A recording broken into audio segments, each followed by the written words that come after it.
Audio Jungle.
Gwaffe tukwaniriza nnyo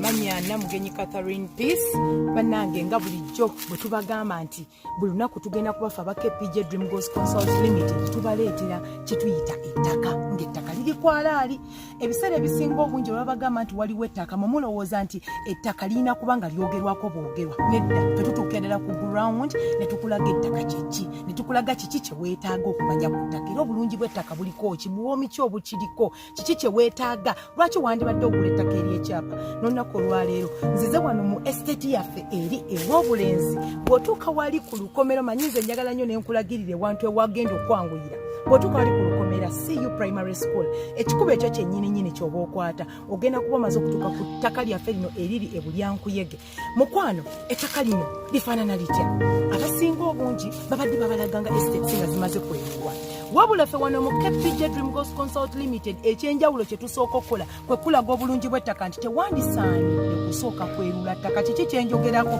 soka weetegereze Mwanyi eno ddala omuntu yenna kiki ekyandibadde kikuleetera okugamba nti kosoko yerule Mwanyi eno ng'olw'okuba oyagala kuzimba ate ng'ekintu ekyandibadde kisinga obulungi nti osooka n'okungula Mwanyi eno mu season zinga fees ziba zimaze okuwa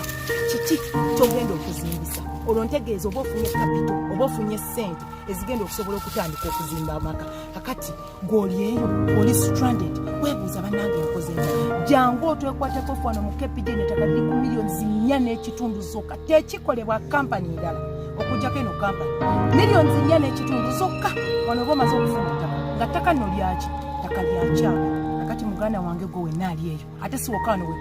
tulina busunju phase 1 actually yaggwawo phase 2 millions 3.5 tulina phase 3 millions 3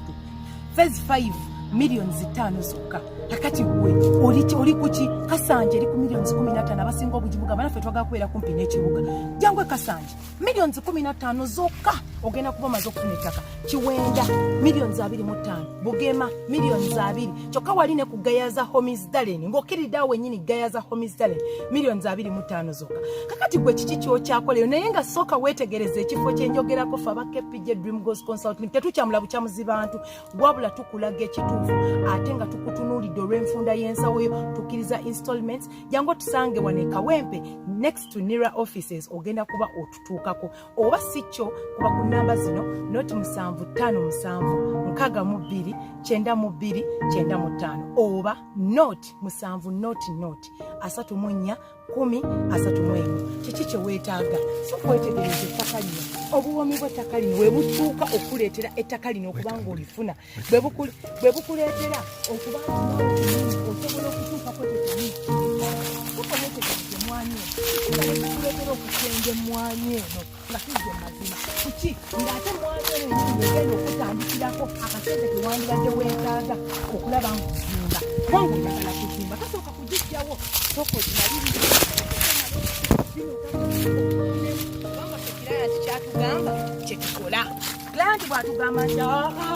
nze ettaka eryange temulijjaako Mwanyi yange mugirekeeko kubanga yegenda okumbalirira tugirekako kubanga ffe twaba kyasazeewo tetugyerula ekyo nno kyekitufudde okubeera ab'enjawulo wano mu KPJ Dream Goals Consult Limited ne kampani endala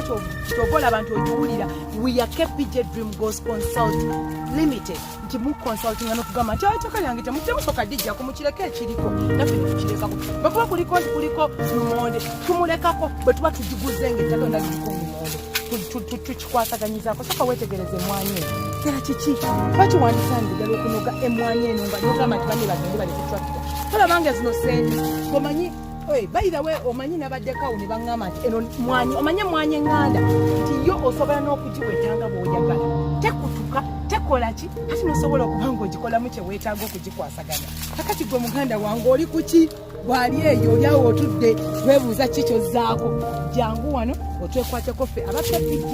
Dream Goals Consult Limited ndefe tuwulira eno ye Mwanyi tolina kyotugamba tolina kyogamba nti baba nange wano sirina wentandikira olina wootandikira wetegereze kye bayita emwanyi kwegamba ne sizoni yennyini okumanya ettaka likulaga emwanyi nawe gitunuulire gwe bw'obeera ggwe kati bifo nga tonnaba kulowooza ku kintu kyakuzimba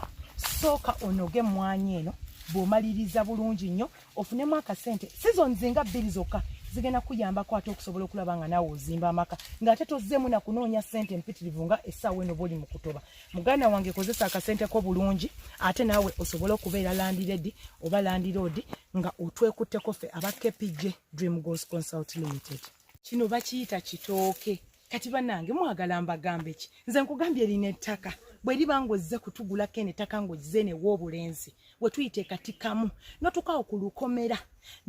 actually ziri kilometers 3 zokka okutuuka n'ettaka lino we liri soka weetegereza ekitooko kyawe bwe kirina life akasana kangi naye sooka olabe bwe kikulaga nti nedda oba kasana oba kiki ffe tulina okutambula so mukwano jangu otwekwateko fe aba KPJ Dream Goals Consult.